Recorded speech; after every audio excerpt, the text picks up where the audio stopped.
And we're live. I'm Hedley. Who are you, Paul? I am Paul. Hello, I'm Sam. Who?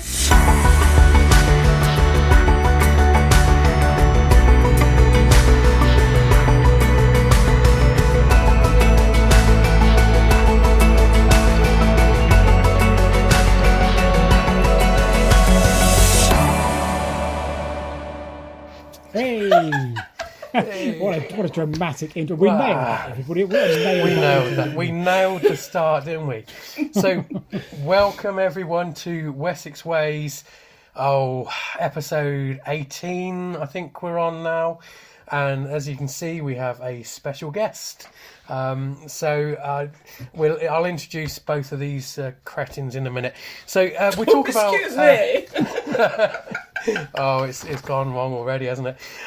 So we talk about the Kingdom of Wessex and kind of the modern day thing. Paul talks about things that used to move, basically. I talk about things that basically don't move.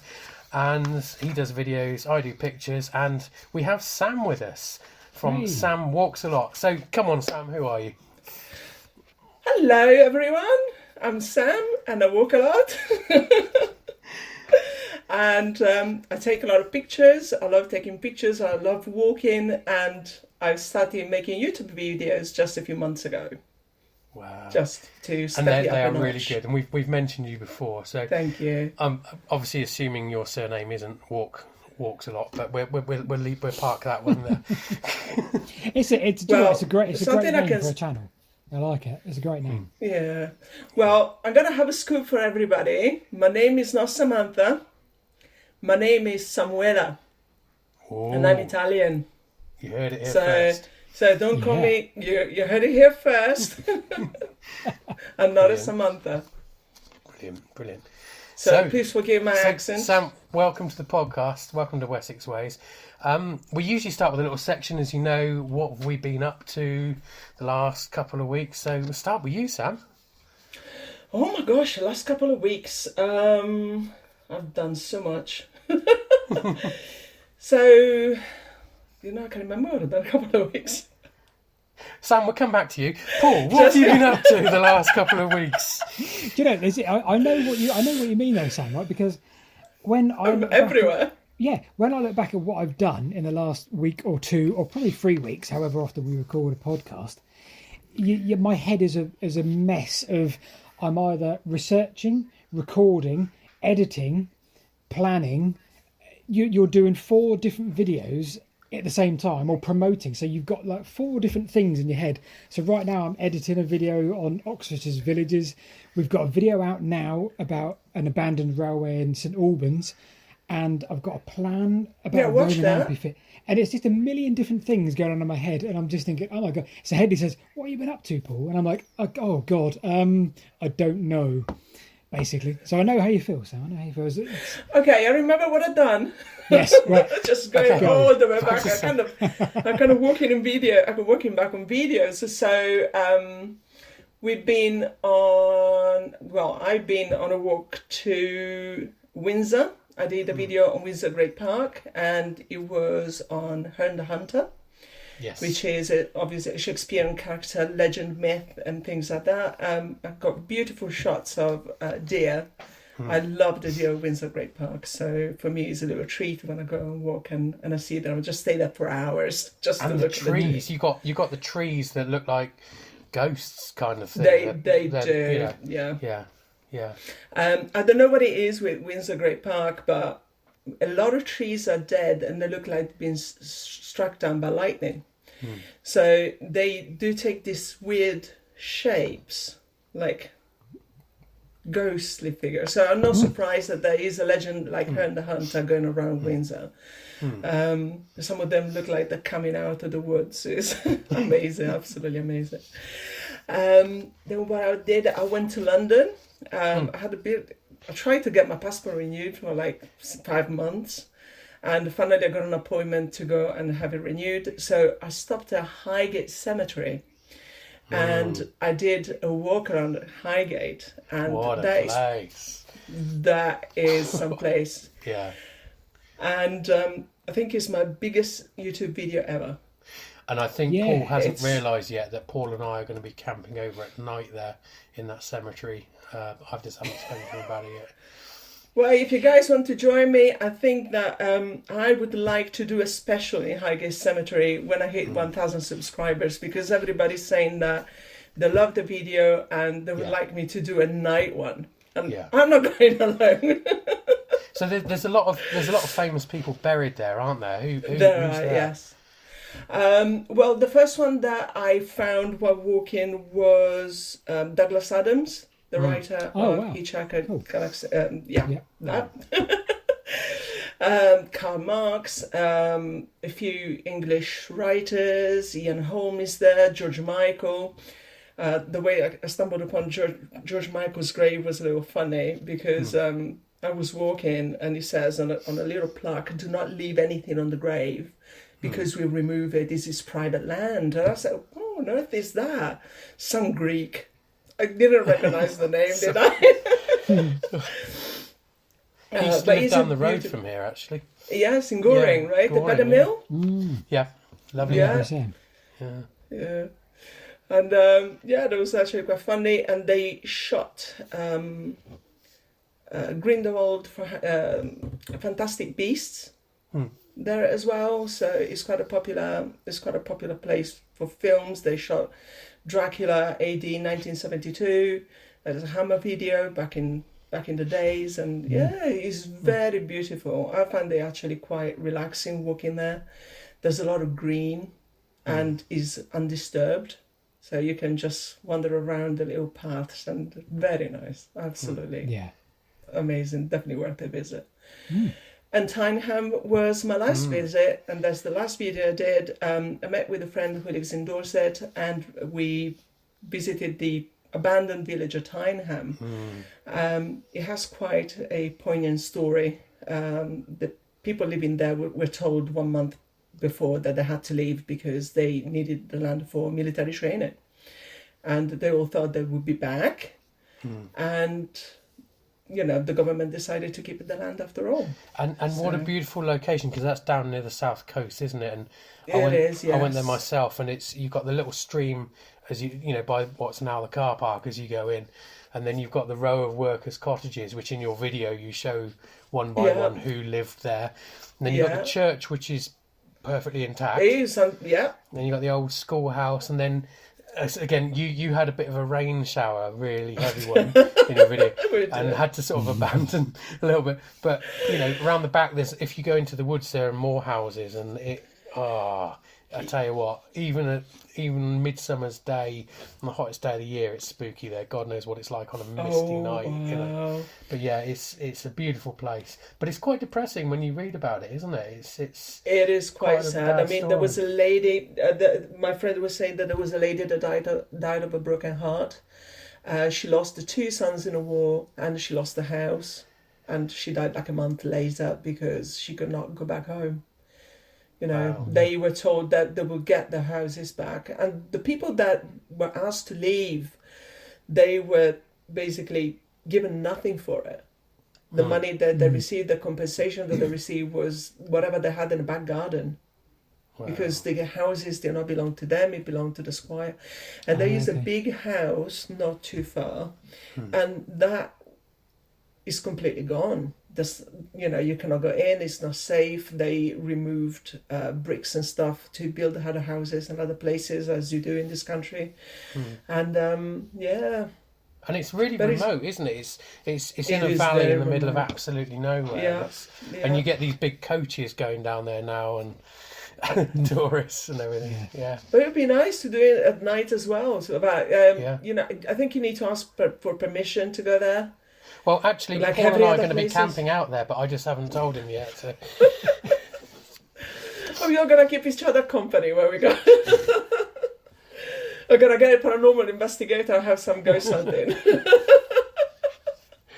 Oh, goodness me. So it's a very similar story to Imber, I guess, isn't it? Really, in terms of the story of the promise of you're going to get your house back. It's just a few years or a few months or whatever they said at the time, and that carried on for decades, isn't it? Really. Yeah, it is really such a shame. And after being to Snap, which ended up basically with the same end, right? But there's nothing left. Because remember, I went to Snap, there's nothing left. I was actually looking for Snap, and I couldn't find it. Wow. And that was like a month ago, but yeah. Oh, at least there's Snap the village. I almost did what you did, Sam, as in a whole video on it, because there's a lot of stories, and we looked into a lot of the genealogy of it as well. And yeah, it's fascinating. You could tell the story of certain families because the name travels back through generations and generations. It was very tempting to almost do a video on it in itself, but I guess there wasn't, as you say, there wasn't enough visual. It was a wooded area, and you had the outlines and bits, but it's just not quite enough. Because I remember I was walking past and I see the woods next to me, and I'm like, is it the village? I don't know. I keep going. I keep walking, and then I see the tower. The water tower, water mill, and I recognised it from the maps that I saw. So I said, I think I found it. I was right. It is right there, but there's basically nothing left apart from little bits of pottery. Paul, your recent videos as well. They've been, you've sort of back to your roots here with abandoned railway lines. Because you had special guests and canal tunnels as well. I love that. I loved the canal one first, the Lempster Canal. Yeah. Or as I pronounce it, Leominster or Leominster or whatever. Apparently, Leominster is pronounced Lempster. Yeah. And it was a classic old school long day. I was up at 5:30 in the morning, travelled to Lempster, met my mate Steve from the channel Caught Above the Cut, and we basically picked off 7 or 8 areas where we wanted to go. Right, let's have a look at that, have a look at the tunnel, have a look at this aqueduct, it's a classic long day, and we made 2 videos. Really enjoyable. The sketchiest, dodgiest tunnels you've seen in your life. With the classic portals falling, the brickwork on the left, the one you showed, it looked like you could only just touch it, and the whole lot, the chalk stone, everything would just come crashing down on you. Oh, absolutely. So we thought, right, we've got to be very sensible. Yeah. Not only is it just a quagmire, how deep is it? Yeah, but also look up, and it's just, it was nice to just go and see the portal, look inside, take some pictures. We still get comments on the video, people saying, "Oh, be careful when you go in old tunnels," but we rarely go in them because it's so dangerous, like incredibly dangerous. How far in did you put your GoPro? Because that looked like it was beyond the threshold there. Of the one that was at the dodgy entrance. This is the beauty. We didn't actually put it in there. Steve's got an Insta360, and he's got a 4-foot long pole. So he can sort of stretch that in a long way. It looks like you're going in, but we literally didn't cross that threshold because literally you're just looking up, and as you saw, the bricks are just sort of hanging by a thread, and you're like, we didn't go in because, and again, you couldn't, even if you were stupid enough to do that. The mud was just, wellies, waders. Are you going to get out again, or are you going to be stuck in quicksand? But it was a really good day, and to see the old aqueducts that they use for target practice in the walls. It was a great day. It was a long walk, a heck of a long day, from 5:30 in the morning to it got dark basically. Wow. But I like those days because you kind of get 2 videos out of them, so it's one of those ones where you think 2 videos in the bag, that's 2 weeks covered. But and then a couple of weekends ago I went and saw a lady called Kate, who is a special needs nurse. I probably given her the wrong title there, but has a sort of passion for old railways, like a lot of us, but also that side of her life as well. And there was an old mental hospital, as they called it back in the day, and it was just some amazing stories. And I just thought, right, okay. She suggested it would be a good video, so I said, okay, I'm going to come and interview you, if that's okay, and let's have a look at some of the stations as well, and we'll try and sort of weave it all together. So we did one interview, and I kind of chucked the interview in but she's got so many comments saying my God, your guest is so eloquent, well spoken, knows the subject, got a passion about it. So it worked really well. Really, she really knew a well. lot about each abandoned station. She knew a heck of a lot about, didn't she? Yeah. I mean, it's her neck of the woods. And she'd done a lot of research on it, which is great. But yeah, she's got a passion for old railways like myself. So it really worked. And I think she came across really well and really enjoyed it. So I think she suggested a couple more videos and a few ideas. So yeah, I'm sure we'll meet again in the future. But yeah, so that's kind of what I've been up to, really. And but plans ahoy, lots of plans, very exciting. Yeah. But I won't bore you with those at the moment. We shall come to those. What about you, Hedley? What have you been up to?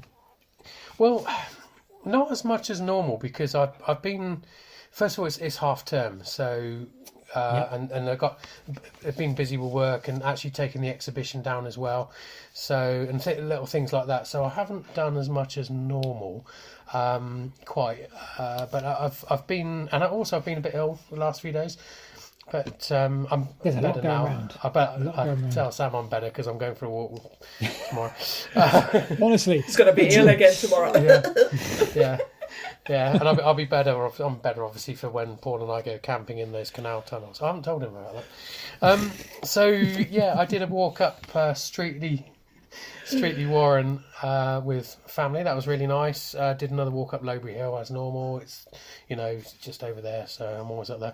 I did a walk. I don't know if I put this on the last one, but lovely little walk along the Letcombe Brook. So between Letcombe Regis and Letcombe Basset, and then you go along the brook there, and it's kind of like this. It goes through this valley, and it's a beautiful chalk stream. And then at the end, I climbed up Devil's Punch Bowl, up to the Ridgeway, and then back along. Why is she laughing? I don't know why Sam's laughing. The Devil's Punch Bowl is my nemesis. It's your nemesis? It is. Oh, wow. I'm still looking for a way to go all the way around it. I still can't find it. You're not going to do that. And then Segsbury Camp on the way down. So I also went over the weekend to Plymouth to see my eldest at university, and we took the family out to Buckland Abbey, which is some lovely walks around there, really, really nice. And today I went to Wayland Smithy with my mum. I saw the pictures today, Yeah, I tell you what, when it wasn't raining today, the colours out there are absolutely astonishing. Yeah. And it's I've been doing a lot of editing recently on pictures that I took with the Mavic 2 Pro a few years back and the Mavic 3 now. And it's only when you have days like today you realise how good the Mavic 3 is. I mean, it is just that Hasselblad camera on the front. It is astonishing to when you pull the pictures into Lightroom and what you can do with them and everything. Yeah. I want to give... and of course, there was a little video that made by you and me, the Kingdom of Wessex. I was going to mention that because that was great fun. That was quite funny. Do you know what? Right. So if I tell you the story behind that, which I think I may have told you, Hedley, but the day before, I don't know why, but in my YouTube recommendations, up comes the soundtrack from The Last Kingdom. I thought, I'll just have a listen because I love The Last Kingdom so much. I don't think I've seen anything before or previous as good as The Last Kingdom in terms of everything about it. But the theme tune came up, so I thought, this is cool. So I listened to it, and then it said, listen to this, as the algorithm does. And I found this singer, I won't pronounce her surname, but Eve or somebody, who is the female vocalist that does all the everything. And you think there's percussion, there's no percussion. All the sounds are made from her throat. She does this really weird technique. And it's just the most beautiful thing in the world. And I just thought, do you know what, right? And I took, not necessarily the theme tune, but there's a song called Leave a Stream or something like that, which is used a lot in Game of Thrones, The Last Kingdom. And I thought, when I listen to music sometimes, I get a bit, as there's a word, cathartic. I lose myself and think, oh my God, this is amazing. Yeah. Get overly emotional. And I text Hedley and said, Hedley, send me all your drone footage, every bit of drone footage you've got ever. And Hedley was like, what? What are you on about? Anyway, so Hedley sent me a whole bunch of drone footage, and I just had this little idea of putting that piece of music with Hedley's drone footage. And with no intention on like commercial gain, because obviously you wouldn't get it if you're using somebody else's music in that way. No. So I made this little video. An hour later, I said, right, Hedley, I'm going to put this up. Are you happy with this? So literally, it is 100% Hedley's drone footage to the piece of music that is used very, very much in The Last Kingdom. And I just, it really works. And we stuck it on this channel, didn't we, Hedley? And then, do you know what, right? So the response from that was everybody saying, oh, you should do more bits and pieces like this. It's probably our most viewed video on this channel. And you're just like, oh, okay, well, maybe we should do silly little bits and pieces as well as a podcast. And your editing on it is superb. And the music goes so well. And the artist you were talking about who did the piece of music, The Last Kingdom, there's about 100 different bits of music they used in The Last Kingdom, all of hers. And they're all little variants of the theme. And it's just, you can just kind of get lost in it a little bit. Yeah, oh, totally. So and it just reminds me of The Last Kingdom, obviously. And it's just, I completely lose myself in it. So I want to give a shout out, actually, while we're at it. So it's the two people I really want to shout out. I don't think they listen to this podcast. So Giles Watson and Simone Keane.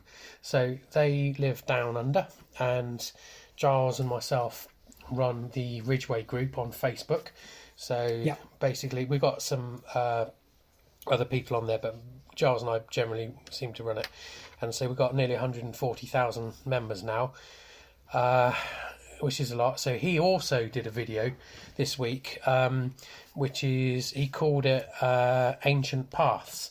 So I don't know if it's on YouTube, but I'll put a link in below. Yeah. And if on the YouTube version. And Simone did, she's got an album out called I can't read my writing. Oh, this is so bad. It's Graced by Leaves or something. Anyway, Simone King's latest album is really... I should know this. I've listened to it in the car a few times. It's really, really... If you like sort of enchanting, haunting music on well-named albums, then I really, really recommend this by Simone King. And he used her music on it. So for the last week, I've had 2 videos come out with my pictures and my videos with someone else's music edited by someone else. So give a shout out to them. 2 other people. I met a guy today, Anthony Bozeman. Met him over at Wayland Smithy. And he is the quickest I've ever sold a print to someone who I've met with someone. I was flying the drone. He looked over the shoulder. He said, do you sell prints? I went, yeah. And he suddenly just said, I want this one. I'm like, right. Let me just actually, click the shutter first. But lovely little chap. Seemed to be out running along the Ridgeway. And finally, I want to give a shout out to a guy called John Beaton, who is my son William's flatmate at university. Apparently listens to the podcast. I'm not quite sure how a student in Plymouth is interested in, a lot of stuff we talk about because it's not relevant to his degree, but it sounds like a good bloke. So John, shout out to you, mate. And I think that's all of my stuff. Oh, and tomorrow we've got a special event tomorrow. I'm going with a friend into the Chilterns to look at the ruins of St James's Church at Bix. And are we going to camp there at one point, Hedley? We are. I just haven't told you about it. You know about that one. But and that friend is you. Yay! Can't wait. So it's going to be good. I haven't looked at the latest forecast, but that's going to be a good walk. It's it's sort of known but unknown territory for me. I used to cycle it on the road bike because I used to work at Hedley. So I know the roads like around there like the back of my hand, but what I don't know is the path around there. And it goes off from the path that I did the other week on the Ridgeway going through the Chilterns, which is just lovely. And Swinkham itself is just a little bit special, really, really nice. And St James's, when we get to Bix, I mean, it's in a lovely location, and it's really strange. It's kind of on its own. It's a ruined church in the middle of nowhere, in a valley, and there used to be a village there, but they moved it. Because you can just pick a village up and move it, I don't know why they moved it. I haven't got that far yet, bizarrely. But I'm sure it was the vicar's choice to move it. Maybe I can't remember. I read a brief. I feel like everybody moved. There were 2 Bixes there because I looked it up. I've been to Bix before, but I just usually do a round trip all the way down to and walk from there to the nature reserve and then come back. Yes. But there were 2 villages there with 2 different names. One was Bix something, And there's Bix Bottom. and that is called Bix Bottom. But what they'd done I think in 1875 or something, they just decided to move. The church went through this repair. Yeah, I think so.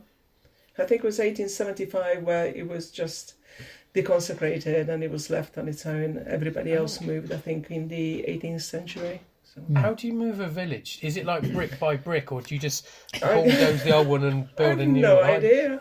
That would be very good, actually, with the drone to go to the top to see what you can find, because there were supposed to be 2 parishes with 2 churches, but there's only 1 church and no parishes. So it would be interesting to see where they're gone, if you can see them from the top. I can't wait. Drone. I can't wait. Yeah, we'll have 2 drones tomorrow as well, so that'd be cool. 2 drones. Yeah. Dogfight. Yours is definitely pasta, mine is the tiny little. They're tiny one. So, shall I'm guessing you guys are talking about videos and video topics and stuff and places and stuff. So, shall I sort of hand over to you, Paul? You can ask Sam questions and maybe Sam can answer Paul questions and we can just establish Sam's video channel, actually, because everyone knows yours, Paul, who have already followed I'll put it up on screen as podcast. well, so people can see. Yeah. So I'll put it up on screen. Obviously, you can see a handful. There we go. So that is Sam Walks a Lot on the mysterious path, more or less travelled. There we go. And a whole bunch of videos. What's that, like 40 videos, do you reckon? It's about 33. I removed some of them because when I started, I didn't really have a plan. I said, right, I'm here, I'm at Cheddar Gorge, I'm going to turn the camera on and see what happens. Kind of give me an incentive to go walk in and visit places that I've never been to and learn some history because I love history. I thought it was a brilliant idea at the time. But I found that I was getting bored about very soon, right from the beginning. For me, just walking and videoing wasn't enough. And even if the history kind of helps a little bit, I still didn't find my videos interesting. And I went to Chilworth, I think, after a month or so. And when I was walking, I realised that it was actually quite a spooky place with dark history. And I was reading up on the history, and apparently there were ghosts and stuff like this. And, I love horror. I love ghost stories and supernatural stuff and a little bit cooking.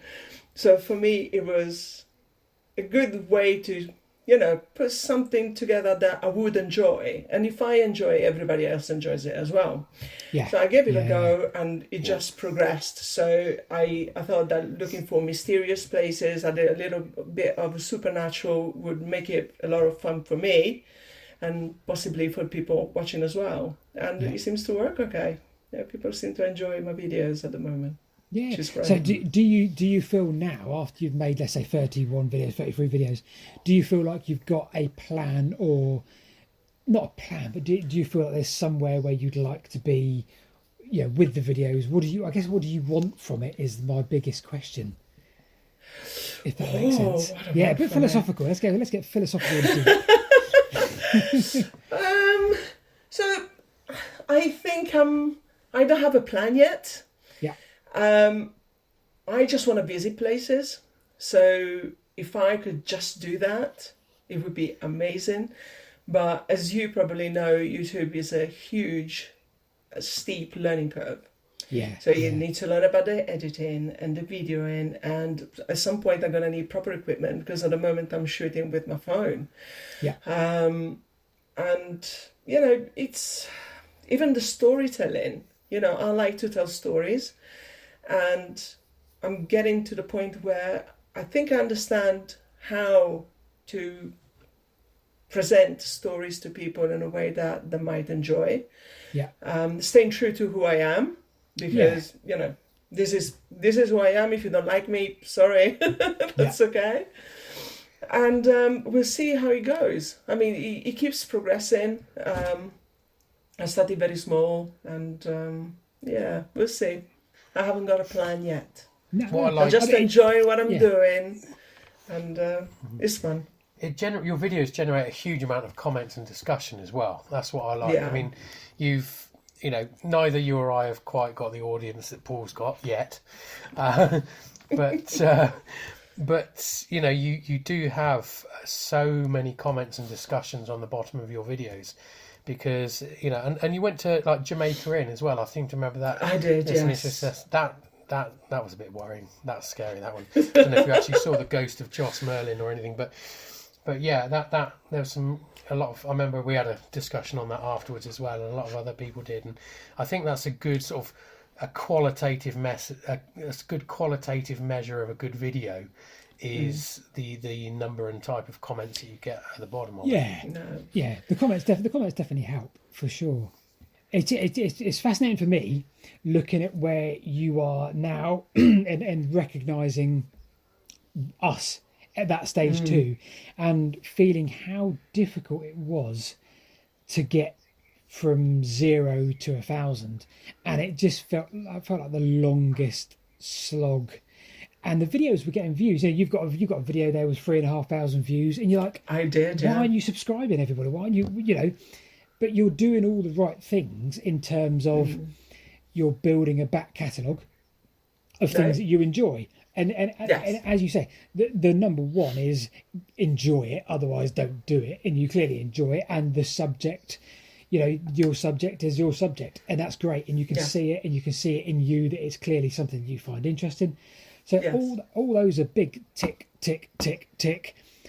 So whatever you want out of it doesn't really matter as long as you're enjoying it and doing the thing.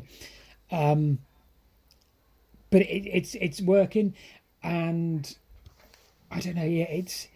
There's a lot of different things you can do and that you will learn, and there's a lot of things that people will tell you, but there's some things that you just learn yourself.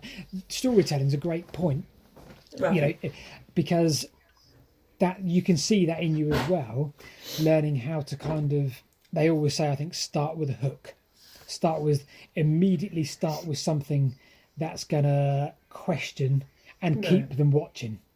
But again, the biggest thing as well is you're making videos that you would want to see and you enjoy. You're not making YouTube videos. And there's one person that always said to me, Paul, I can see that you make videos and put them on YouTube. You don't make YouTube videos. And that's why you don't grow quick, if that makes sense. Because if you were making a YouTube video, it would be super tight cuts. It would be quick, and it would be clickbait, and it would be silliness almost to a degree. You're making videos, you're crafting and learning yourself, and that isn't YouTube, if that makes sense. But it's still your biggest potential platform by a long way, but it's not what YouTube wants. My videos aren't what YouTube wants. But it takes us, it took us 6 years to get to where we are now. Wow. By just learning. But they're not YouTube videos. I'd like to think that, our videos one day would be seen as something different. Not necessarily a TV production, but something that you could be really proud of and work towards. And clearly you're learning that as your videos are progressing, I think. I think that the learning is very important, because I see people, I do follow a couple of accounts, and they started approximately at the same time I did. Yeah. And they're in a hurry, and they make mistakes. And I watch the videos, and I do not particularly enjoy them. Yeah. And, you are trying to get to the numbers. You're trying to get, ahead of the game. You do not learn that way. Yeah. For me. You learn little by little. I'm in no hurry. I'm actually enjoying what I'm doing. Having the pressure of doing something like that with a full-time job for me is not acceptable. But that's one of the reasons why I stopped putting my videos on social media, because social media was confusing the algorithm. And I thought, I don't want to force people to watch my videos, people that follow me and they know me. I would like to have an organic audience. Yeah. I would like to see who is out there that would enjoy the same things I enjoy. Yeah. And, and that is why I think it's working for me. Yeah. And I'm in a hurry. I did start off by, of course, putting my videos on social media to begin with, just to give an idea. And some of the people that were there for me on day one are the people that you Hedley see commenting on the videos, and they keep watching my things, and they're very supportive, and I know who they are because we've been following each other for a long time. And I think it's amazing. And I'm very, very thankful because, once you start and you don't know what you're doing, things like that, having even someone saying, hey, I did enjoy that. And it is great for me. It's great help. One of the keys is what you mentioned is organic growth, because if you have non-organic growth, so if you I don't know what the extreme version of that is, maybe buying followers or sharing. I'll answer that question for you. The version of that is called a viral video. Yeah. So what I'm saying saying is you get retain, a million viewed video. That's the problem. Yeah. So if you have organic growth, so people follow you because they share your interest in the subject and they like the way you present it, and etc. Those people stay. So every time you get a person, a sort of a qualitative follower, I can't think of a way of putting it, they will stick with you. But if you, I don't know, if it's marketed in the wrong place, or you do a sensationalist sort of video just to, as you say, punchy, grab viewers and everything like that, you might get 300 new subscribers, and in 2 months' time, most of them will be gone. Whereas if you have a gentle trickle of organic growth, people following you because they go, oh, that's interesting, I enjoyed that, oh look, she's going to put another one out next week, I'll subscribe, and they will generally stick around forever. And that's how you build, I believe. I don't know because I haven't done it myself, but I'm a big consumer on YouTube. I don't put much out, but I consume a lot on YouTube, and I spend a lot of my life on YouTube. And I generally follow, subscribe, unsubscribe a lot, but there's a certain bunch of people that I follow that I will always follow, like yourself, and to an extent Paul. So but I will always follow because it's basically, at least when you're in them, Ed. At least when you're in them. Yeah. It's something that I sit there nodding to and going, oh yeah, that's good. Oh yeah, that's good. Like that. And you didn't find me through some, just sort of whizzy kind of type, whoa, follow me like that. And like that. I followed you because of the subject, because of the way it's delivered. And and I think they're the ones that you keep. So yeah, you're right. The organic growth is the important bit. Yeah. And I think what will help me as well is the fact that I'm not a big YouTube consumer. I don't spend a lot of time on YouTube. I watch Paul's videos and I watch yours, and but I've never been. So I just went, there you go. It's the video. Yeah. I mean, my videos are bad. Don't anyone follow me on YouTube. They're not bad. Your videos are not bad at all. They're not bad at all.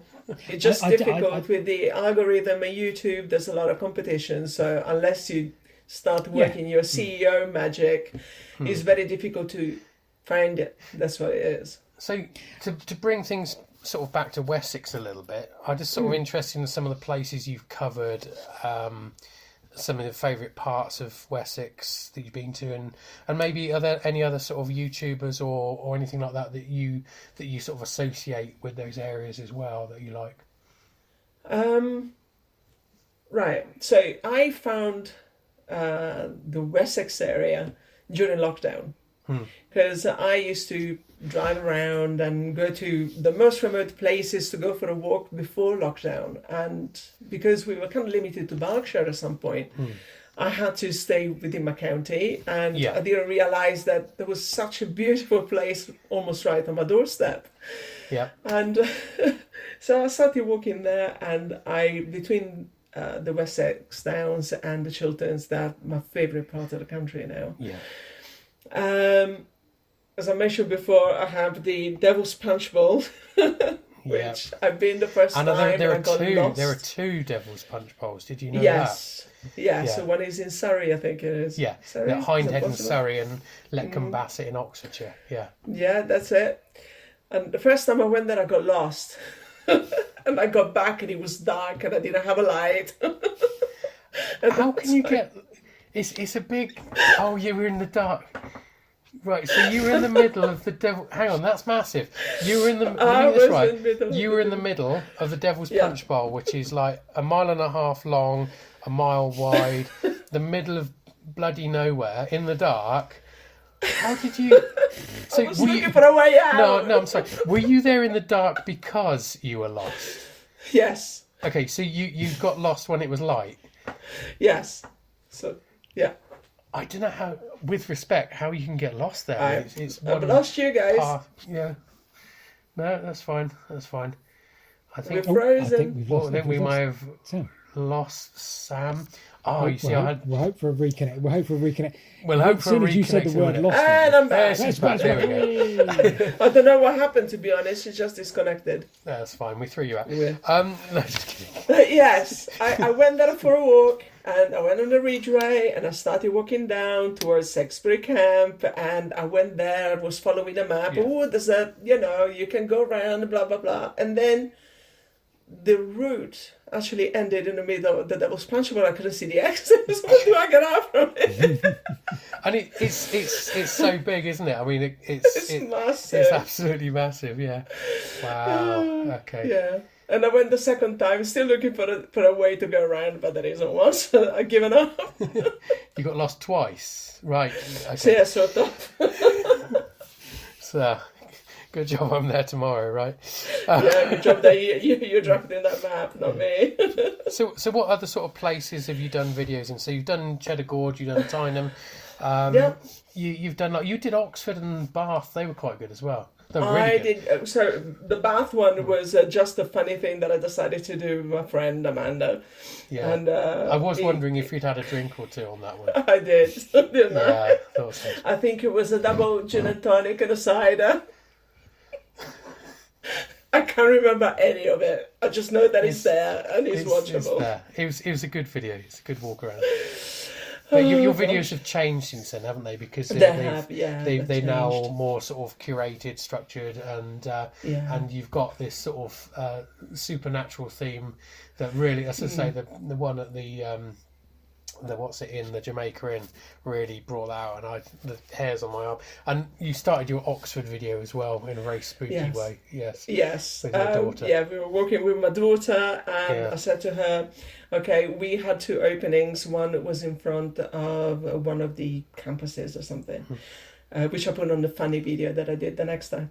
And yes, we were walking, we were near the Radcliffe camera, it was dark, there was a dark alley. I said, you know what, I think it would be a brilliant idea just to, get in the dark, What do you like about, because you like Oxford, what do you like about Oxford? Is there anything particularly about Oxford that draws you there?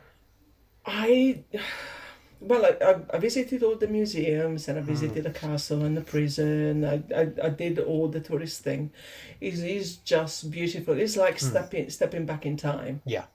I love the energy about Oxford. Yeah. And it draws me there all the time. My daughter loves it. She wants to go to university there in a couple of years' time. So fingers crossed. We absolutely love it. Yeah. And it has a lot of ghost stories. Yeah. Scary stuff. Cool. So have you got any other YouTubers, apart from Paul here obviously and myself, but I'm not really a YouTuber, that you like following?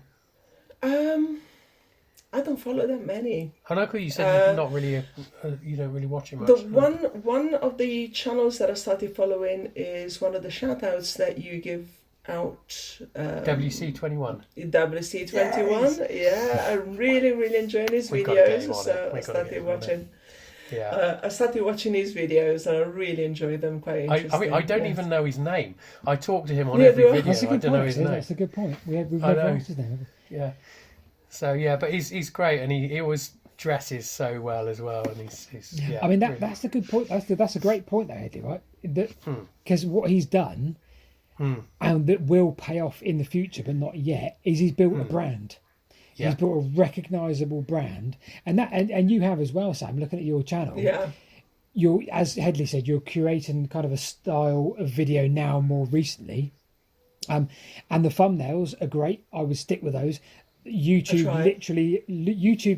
thumbnails are the single most important aspect, one of the single most important aspects, and YouTube will say a smiling face on the thumbnail is essential somewhere if you can. And look at your big video which has got the 3.6 thousand views. A third of the thumbnail is you happy, and it's like, right, there's a big tick. And then you've got a good title. It's the haunted graveyard. That's what you do. That fits. And you're delivering it. It's that. I think that's the reason why it worked. I'm trying. As I said, it is a learning curve. I know what I like seeing, and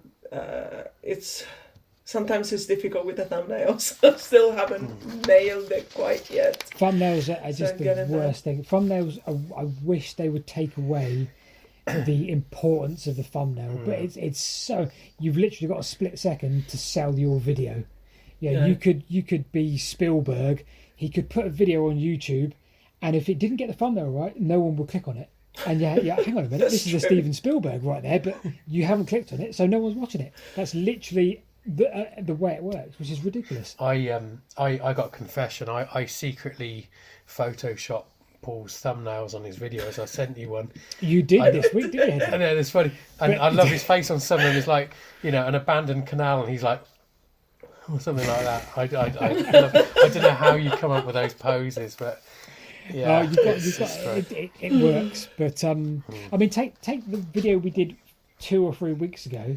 Everything you know about Roman roads is wrong, and it's sat now on 250,000 views, which is ridiculous because it's not. It didn't take me too long. The research took me the longest, but then filming the video and the reason why it's got those views is because of the title.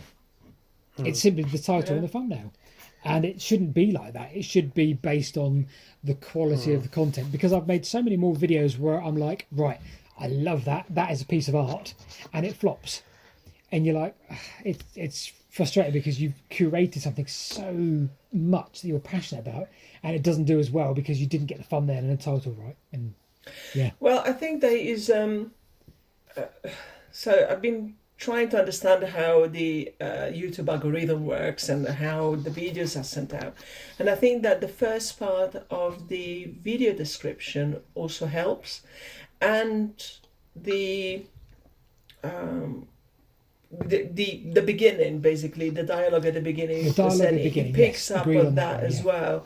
So once YouTube understands what it is about and who it is for, then it's okay to send it out. It doesn't always work, but you're absolutely right. It takes a lot of work. Your first 30 seconds, you've literally got to picture somebody watching that. Am I going to stay and watch this video? Am I going to stay and watch this video? And if you've delivered something that they go, oh, that's interesting, a little hook of any description, and you're halfway there, and then that's the battle to keep them going for as long as you can, really. But everything else fits, I think. I just think you're building a brand without actively building a brand. That'll just come.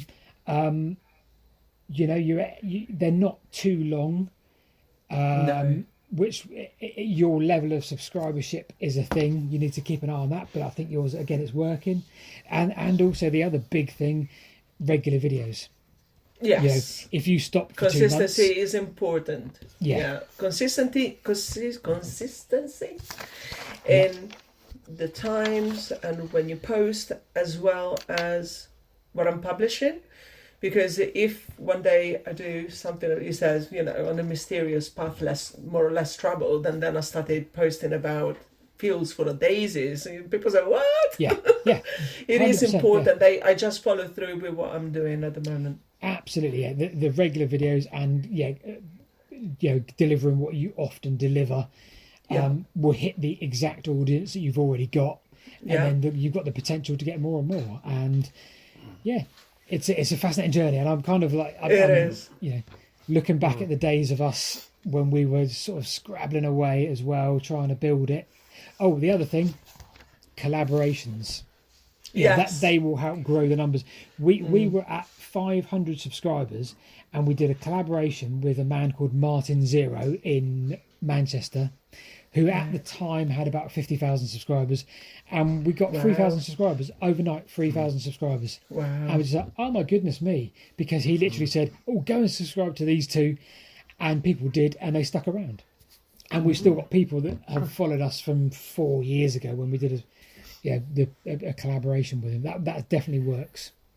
I don't know what other similar channels. That was just me. I subscribed to you 3,000, well, now 85,000 times. It's costing me a fortune, but hey, I think they're growing such an audience overnight. It will scare me.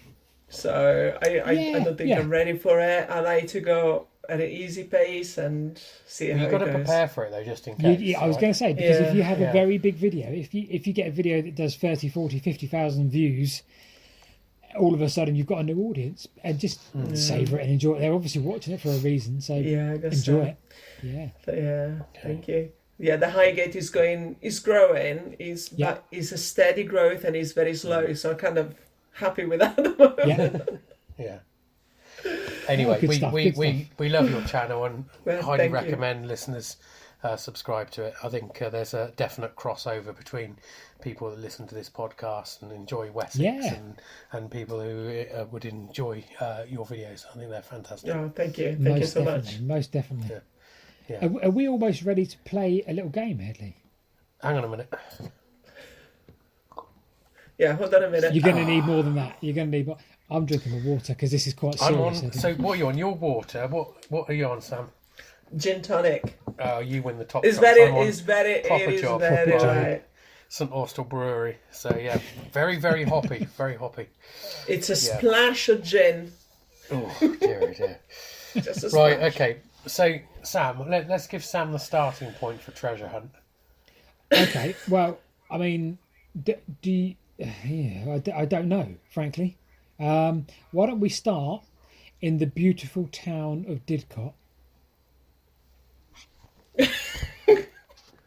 Has it got The beautiful town of Didcot. I spent many years of my very young youth on Didcot platform train spotting with my father, who dragged me around the country train spotting. Oh no! So do you know, I was a big fan of the power station, the Class 58 trains that would come in the power station and deliver coal and stuff like that. It's funny because I've lived in Didcot since I left uni, and we used to laugh at the people standing at the end of the that was you, wasn't it? Did you actually? Did you? Yeah, no, it's fine. No, but this is what I don't get with people on the end of the platform at Didcot. You can have the Flying Scotsman or the Mallard go through the station with steam, and everyone, including myself, are going wow. But the people at the end of the platform with their notebooks are just standing there. They don't even look at it. And then an intercity, a standard train comes in, and they're like, "Oh, 47392. I haven't seen that since Taunton in 1997." That would be a Class 47, Hedley, which are no longer a thing, I'm afraid. You said 47392. Class 47s were a thing, and 392 would have been a number.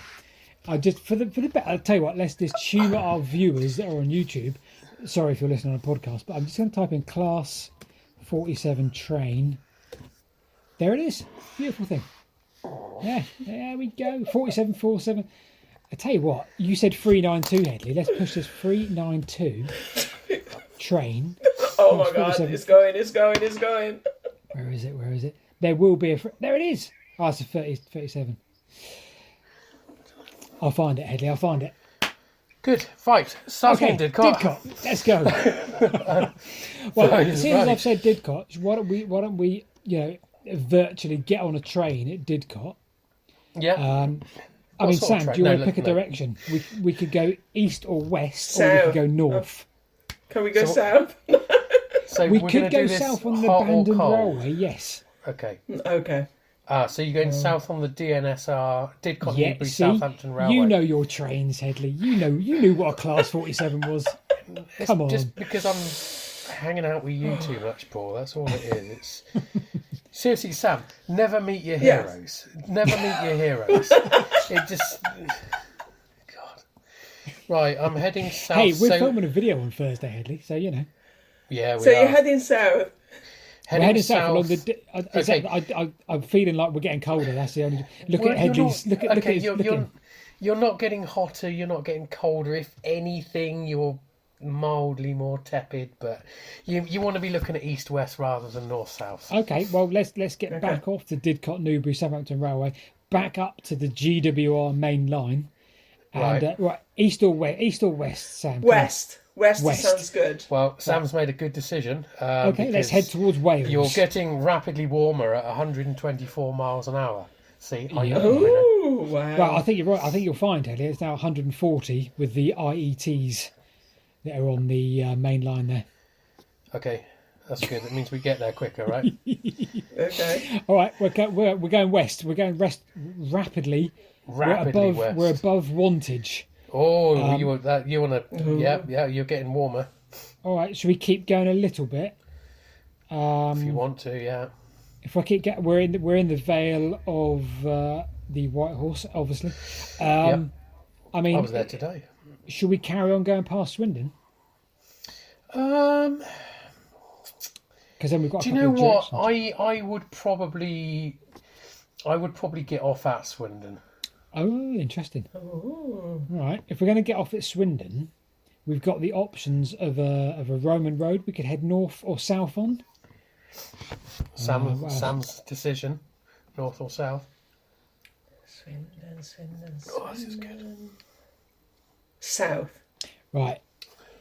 So once again, Sam has made a very good decision to go south. Right. In that case, So how are you going to go south? Right. We're going to head southeast on Roman Road, Margree number 46. I think it's 46, and we're going to head down towards Oldbourne.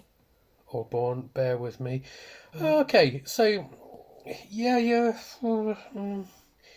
Let me just zoom out. I think that's Or do you want to head? Getting a bit colder there. All right, in that case, Sam's winning this one. All right, let's go back up to I Swindon. don't even have an map in front of me, so I don't know. I mean, we can take another Roman road and go down towards Ogbourne St George, towards the Ridgeway. Yeah. Marlborough direction. Yeah. We can go. Yeah, one of the biggest. That's good. Now you're getting warmer. You're getting warmer. Yeah, that's warmer. Right, Marlborough. Marlborough is where the two Roman roads met, and one of the biggest Roman coinage halls was found, wasn't it? I think. Yeah. So if you're in Marlborough now, are you? Yeah.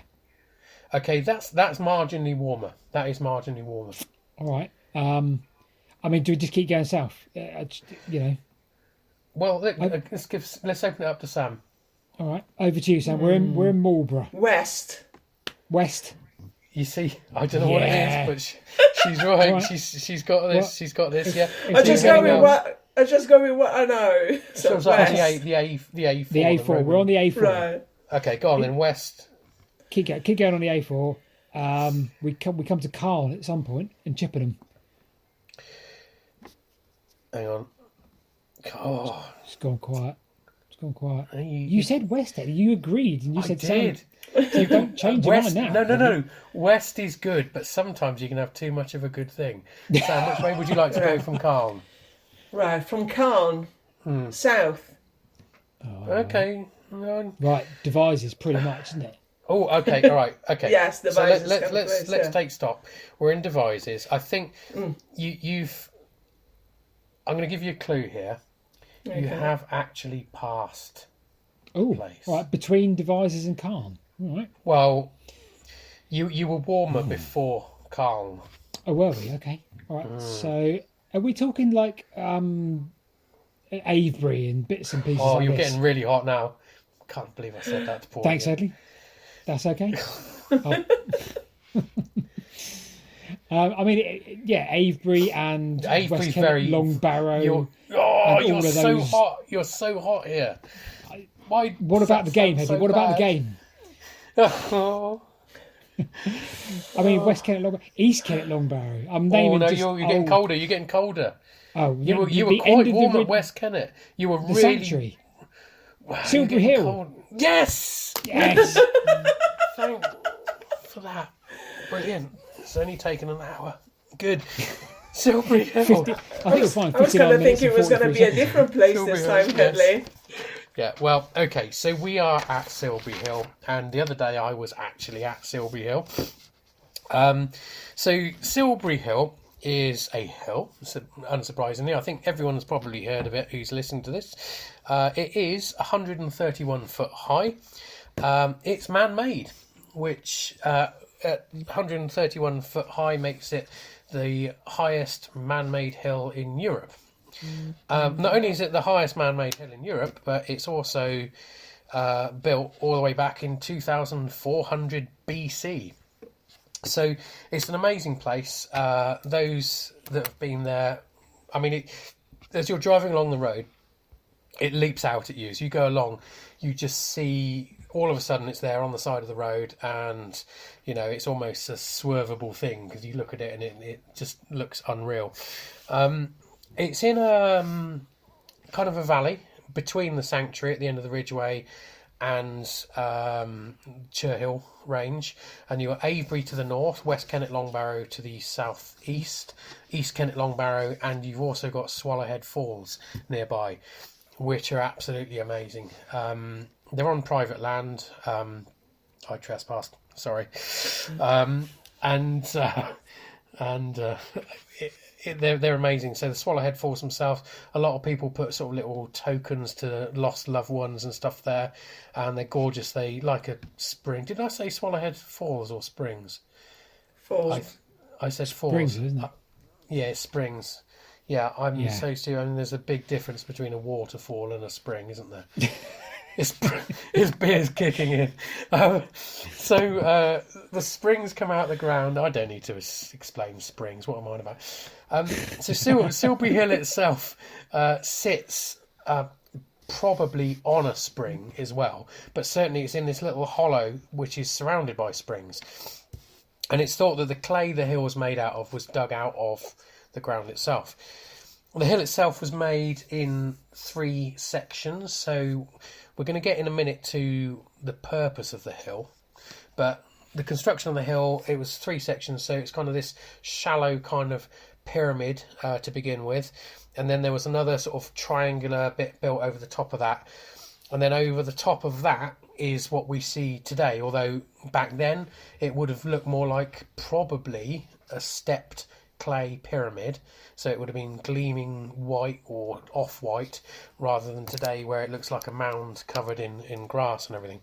So it's composed from clay from the actual surrounding area, and it forms part of the Stonehenge and Avebury UNESCO World Heritage Site. 2400 BC is going to put it in the Neolithic period, and it says that it took 18 million person hours to build. So that sounds a bit confusing, but you can actually ratify that through stats that you can comprehend. So if you had 18 million person hours is if you had a team of 500 people and they worked without sleeping every single day, so 24 hours, it would take them 15 years to build it. Wow. So that's what 18 million person hours translates to. Obviously nearby to the north you've got the Avebury Ring, so it has something to do with that probably. You've got West Kennet Longbarrow, and of course you've got the Avebury that basically goes alongside the other side of the hill from Silbury Hill up to Avebury as well, which is a sort of an avenue of stones. It's 148 foot diameter at the base, and 98 foot at the top, obviously. Now there's a great documentary on it made in 2007 by BBC4. So it was Neil Oliver, Marianne Ochota, and it actually guest starred. She watches my videos. Just putting it out there, Hedley. Just putting it out there. Okay, I'll try not to upstage that. No, actually I will, because two of my I'm going to name drop the...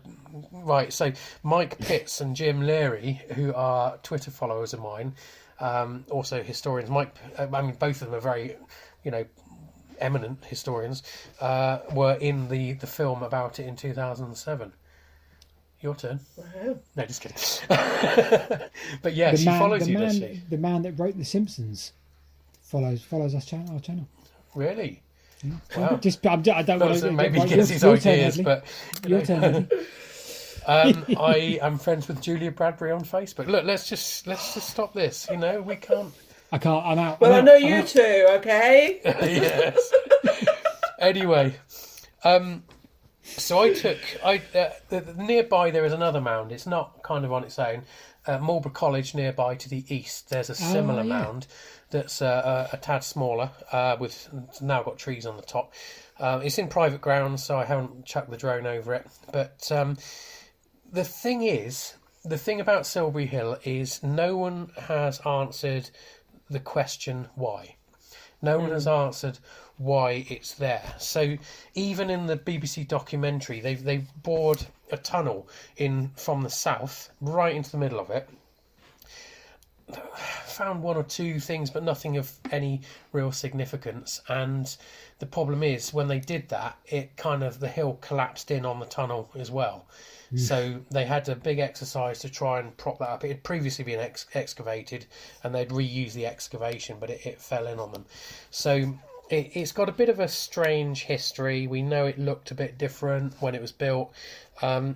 So in the absence of any actual kind of solid evidence on what it was for, I took to Twitter to see what people thought.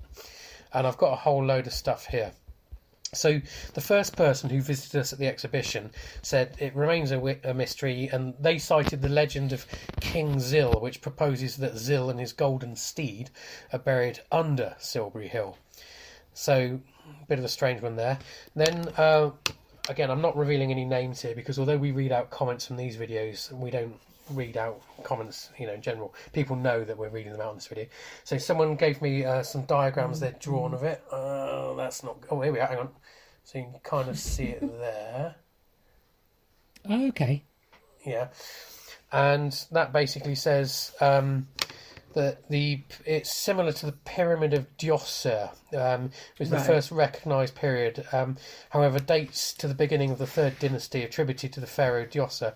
That looks to be 4,690 years old, so that actually works out a lot older than Silbury Hill.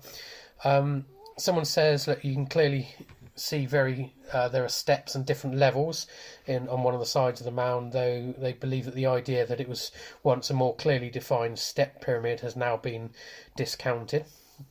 So again, you've got one theory there with diagrams being discounted by someone else. Someone said this is not a mound, this is a temple of the sun. One of these temples was excavated by the Soviet archaeologist Cheshev in the 80s. A beautiful ornamented dolmen was discovered inside it. So again, try not to reveal the name, but there you've got you can see, especially that picture there. It looks a bit different. So this is another person replying to me, who's a doctor, says possible later secondary use, see traces of cremation. There are traces of soil shrinkage, a failure in an underground chamber, or a robbery hole is possible. The camera can be located deep. You need powerful 3D geo radar. We have them, but it will cut your earthen mound like a pie. So that's that out. Someone says, we really need to know its true purpose, date of construction, everything about it. It's as intriguing as any ancient edifice on the British Isles, and no one really knows thus far. My own gut feeling is that it could have been used as a sacrificial, dazzling white chalk mound, like those in the Incas and Aztecs, dribbling with rivulets of red blood all the way down to the white chalk sites. That's gross. But it shows you there's another sort of Aztec-y kind of link there. Yeah. So someone says, I once saw this completely surrounded by floodwater. It was such an arresting sight. It floods in the winter around the bottom. And if you take a drone up really high, above where you're legally meant to, so I haven't, of course, it makes the shape of an eye with Silbury Hill in the middle. He said, I wondered if this was the original okay. plan to overawe the visitors from above. So someone says, and again, this isn't the reason for it, but it's just an interesting story. Slept on top of it. Of course, you can't get up it nowadays because it collapsed. You know, the National Trusts have fenced it off. I didn't use a tent, just a sleeping bag in the early 1970s whilst doing a sponsored charity walk north to south of the Ridgeway to Avery. Looked up from my sleeping bag in the night and saw a strange moving star. Someone says it's an enigmatic monument. Despite legends of a royal grave, numerous archaeological digs have found no evidence. I once read a book about earth magic ley lines, a theory that there was a megalithic site of such malevolence that our ancient ancestors capped it off with this huge mound of earth. Someone says there's a theory that it was an inland lighthouse guiding ships along the river from the Bristol Channel, and it makes sense as water levels were higher after the last ice age. There is evidence of an avenue of stones leading from Silbury towards Avery. I think these were maybe for transporting large logs or stones up the slope with pulleys. Someone says, remember scrambling to the top with their housemates in the late 80s? Later in the day that our shadows were so crisp on the ground below the hill, I took photos of the hill and us in silhouette. That sounds good. Let's have a look. Radio 2 folk show recently, Andrew Rumsey has released an album with songs about the local area with a song entitled Silbury Hill. I think he's a vicar at Ramsbury, and it was very moving to hear a song that mentions grey weathers and Silbury Hill. And the Edgelarks did one as well, because we got their permission to use it for our exhibition video. Okay, someone fell down it and broke bones. That's fun, isn't it? My dad was having a clear out when I was 18. My parents had kept all of their brothers and my shoes and wellies. We'd laid them out in a row and said it reminded him of the story of how Silbury Hill came about. Apparently there was a giant from the north who fell out with the people of Devizes. The giant was so angry he picked up a massive lump of earth, headed south to get his revenge, threw it, and it missed, and that's what Silbury Hill is. I spent a lot of summer nights on Silbury Hill in my youth. Sometimes it got crowded up there. We also used to go out to the Long Barrow to drink wine and read ghost stories out loud on full moons, all back in the 70s where things were simpler. There's no denying that. They knew how to have fun. No, exactly, yeah, exactly. Other stories say Sil means light, and thus the hill of shining light. It was once covered in chalk, and it must have looked spectacular in the sunlight. Interestingly, the pyramids in Egypt were once covered in white limestone. Someone says it's FKIN massive. Okay. This is all complete crap. Silbury Hill was created as a speaker stack for a time-travelling rock band. I'm working down the comments. I always like the fact that the Roman road running by it seems to revere it and curves around it to avoid it. Yeah, well, it does, yeah. Yeah. It's a model of Vesuvius, built by the Roman garrison to honour their faraway hometown of Napoli. I've absolutely no evidence to support this, but I'm making this assertion anyway, having climbed both peaks, thinking it makes sense. It's where aliens who also built Stonehenge buried their saucer. Some giant dropped his suet pudding and now it's gone all mouldy. I'm not doing these in any particular order, you understand? I feel like you're getting to the dregs now, Hedley. Yeah. I remember taking the kids to the top and 2 weeks later the top fell in. Is that luck or what? Someone else is proposing the Silbury Hill lighthouse there. My own personal opinion is that it might have been used as a viewpoint. The surrounding areas are fairly flat and we know hill forts were a thing, not only for defence but possibly because they could get a better scope of the land for hunting, etc., to see if any visitors were en route. That's one that makes sense because there used to be kind of settlement all the way around it, and of course the settlements would have been where the springs are as well.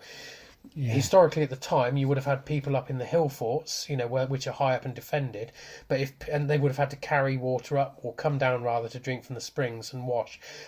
This is a good point that it could be that this was a valley bottom settlement that didn't have the kind of lookout that a hill fort would have, and so maybe they built Silbury Hill as a lookout.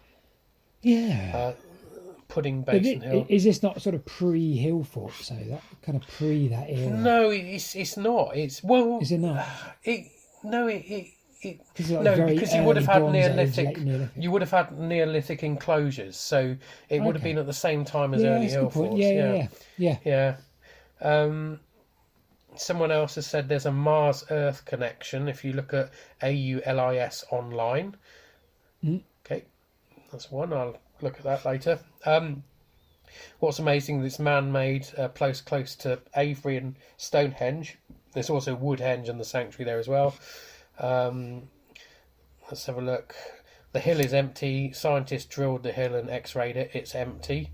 Maybe all the dirt from digging the ditches in Avebury, and they had to put it somewhere.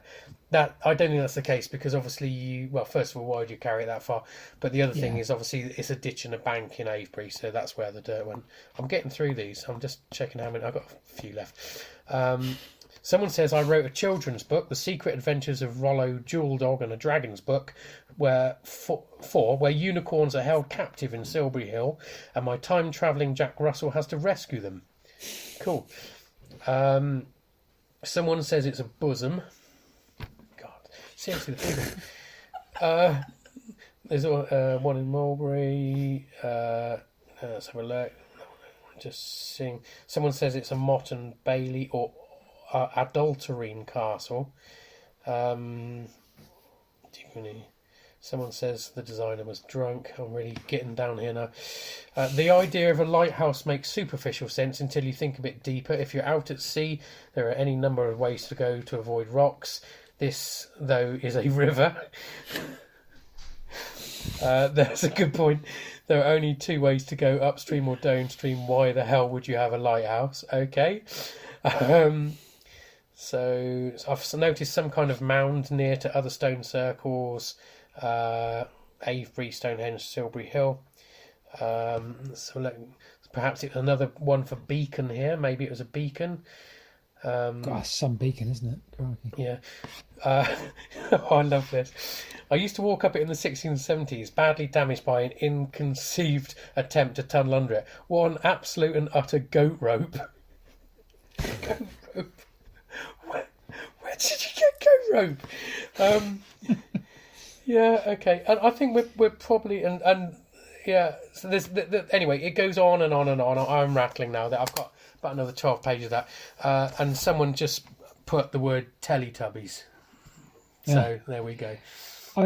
Speaking of which, whilst you've been doing that, Hedley, Google Earth or Google Maps has a really good 3D model of it. When you literally go to Google Maps and zoom in, you can turn to 3D. Really good. You can get quite a lot of detail on the old. I did. It's wonderful. And it has got detail on it, and one side of it is a slightly different colour to the other because of the sun, because it faces the sun. But I took one of the shots that I sold at the exhibition was I was testing out, well not testing out, I was using it got 162mm lens on the drone, which is basically a 7x zoom. So I'd use Google Earth like you're doing now to work out a shot before I got there, and I went with Anna. Yeah. And it worked on Google Earth. So we went there and we went somewhere halfway between West Kennet Long Barrow, East Kennet Long Barrow. Yeah. So probably about quarter to half a mile away from West Kennet Long Barrow. Threw the drone up and then zoomed in on West Kennet Long Barrow, which then fills the screen. But then Silbury Hill then pops up behind it, even though there's quite a distance between the two, because you're zoomed in. It shows Silbury Hill really large. And I've seen not to blow smoke up my own backside or anything, but a few other people have done that since with equally, if not better, results than mine. So, but I conceived that shot. That was, and I really, really, photographing it is from the air is absolutely stunning. There was one time I was there with Anna, and I was trying to get aerial picture of Silbury Hill, and she was fascinated with two mating beetles on the ground over there, and I'm trying to fly the drone, and all I can hear in the background is "Go on, son!" and I fly the drone over towards Silbury Hill, and I point the camera down, and there are two people on top doing exactly the same thing. And I was showing it. She honestly didn't care. She was too, Anyway, I needed a picture of it, so I took the picture and I had to, use the brush tool to remove them from the picture. Can you imagine that if you're up there doing that, thinking no one's watching, and there's this drone with a high quality camera looking straight down at you? It's a highlight of my life, kind of. Anyway, that's everything I got on Silbury Hill. Worth a visit. Lovely, as ever. Yeah. Lovely. And go check out the 3D on Google because it's wonderful. And you can almost visualise your shot, Hedley, as well on Google, which I'm not going to try and do, but yeah. So we've done. Do you want the pleasure of, or shall I? I've got it on the screen. If not, reading a few comments out from the previous video. I'm not going to read the comments out from the video that we did, the Wessex one, because we'll be here all night. But I've got a few here. Yeah, go for it. I haven't read those actually. The how to find a Roman milestone one. Yeah. Where I waffled about. Yeah, exactly. Yeah. So going back to that one, so Barry Ballard, very regular listener of ours, says thanks for finding the time. Don't worry about YouTube figures because being able to see the maps and your good selves increases the overall enjoyment factor for us subscribers. That's very nice. Someone called Sam walks a lot, never heard of her. Thank you for the triple shout out, Hedley. I do not pay for it, but popcorn really starts to sound like a bribe. There's a story behind that, don't worry. Another Oliver Hunter, who he's a fantastic viewer and listener of ours. Another great episode, thanks guys. I got a little too excited when Paul arrived at Reading. I've lived here for 22 years, but Nettlebed is a more interesting area. Now this is one I wanted to read. So Neil Bucknell 9564. This is about Nuffield Place. If you remember, I talked about Nuffield Place in the last one. And I couldn't remember the famous person from there. So he says it was the home of William Morris, Lord Nuffield. So he's the founder of Morris Motors. So he became a noted philanthropist. His legacy includes the Nuffield Foundation, which was devoted to research and education, welfare and social justice, and also the Nuffield Orthopaedic Hospital in Oxford. He also devoted some of his industrial resources to building iron lungs for treating polio patients and help them breathe. One of the greatest Britons who is sadly and largely overlooked these days. And to that end, Nuffield is a great place to visit. David Blarney 3308. Interesting discussion on milestones. The question in my mind is, would they be at every mile? Why would they do that? It would be amazing if you could find one. Good luck with that. Yep. Good point. No idea. Church in Nuffield. This is Jim Champion. He said the Church in Nuffield. He was there in August when he stopped for lunch whilst walking that bit of the Ridgeway. Another family turned up in a 1930s Rolls Royce, a bit like the one in Goldfinger, also stopping for lunch. And the reason they thought I was the church custodian, they thought he was the church custodian, so he showed them to the water tap where they could get tea and coffee and cakes inside the church and where the portaloo was in the corner of the churchyard. They asked me for permission to sit on the bench outside, which I then granted, and then we headed off towards Grimsditch. Oh, brilliant. Jim, that's brilliant. Ian Fleming 6027, great video. I was fuming over the sycamore tree being cut down. I think we all were. It was an iconic tree, having been in Robin Hood, Prince of Thieves. Glad you brought it to people's attention. Davey 941, another good waffle. Enjoyed this. Thank you very much. Riley UK TV 6426. I live close to here. And I've always been fascinated by the rectangular encampment at Park Corner, Digbury Lane. There's still very much steep banks and ditches to be found in the cleared wood. Yeah, that's the one I was talking about that WC21 visited in his video. Yeah, that I think there's something in that, and I probably want to revisit that. And WC21 was the next comment, and he comments on that very subject. He says the earthwork used to be called the Danish entrenchment on old US maps. It was believed to be the boundary for Danelaw, Saxons one side, Vikings the other. And of course he did his video up there in the summer, which he imaginatively called Danish entrenchment. Good video, and he has his I believe his grandson with him at the time. Barry Conway, I know what I'm letting myself in for when clicking play. Glad I had a bottle of wine. Hedley, Jonathan Ross might be surprised to know that he's actually buried at that church. Yeah, I didn't say that correctly, did I? Yeah. Keith M603, I've got important things to do, which I must get to. He says, oh, look, another episode of my favourite soap opera, Wessex Ways. I want that instead. Keep it up, you groovy guys. Jim Lawfer 3205, Hedley's looking so much better. What can I say? Please, Paul, get rid of the green screen background. Love the waffling podcast. Keep it up. I'll turn the lights out when it gets to that. Hopefully not.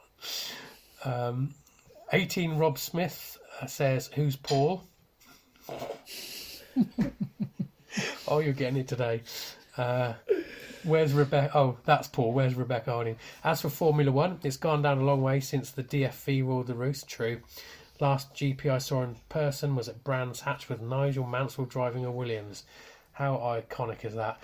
And the last comment is from Mr. D Baker 2UB Baker 182, who just says, Hedley Smedley Smythe. Oh, what a way to round it off. Why? Thank you very much. That's from the memorable Mr. D Baker 2UB Baker 182. Thank you so much. I know. Yeah, I got a weird name. It was the 70s and my parents were on drugs. Oh, that's good. Okay. Anyway, that's all I've got. So, Super. It's been great you coming on. Thank you so much. Keep up the wonderful videos.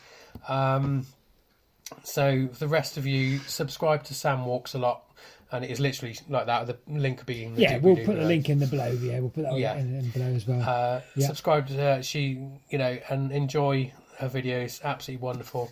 Yeah. And Sam, I will see you tomorrow morning. I see you for our tomorrow. walk Thank you very much. and photography. So, yeah. Yes. Thank you very much for having me. And it's been fun. Thank you. Thank you very much. Good. Thanks. Right. Sign off. Thanks everybody, as always, for listening. See you soon. Okay. Oh, and like and subscribe. Had to do that. Cheers. Bye bye.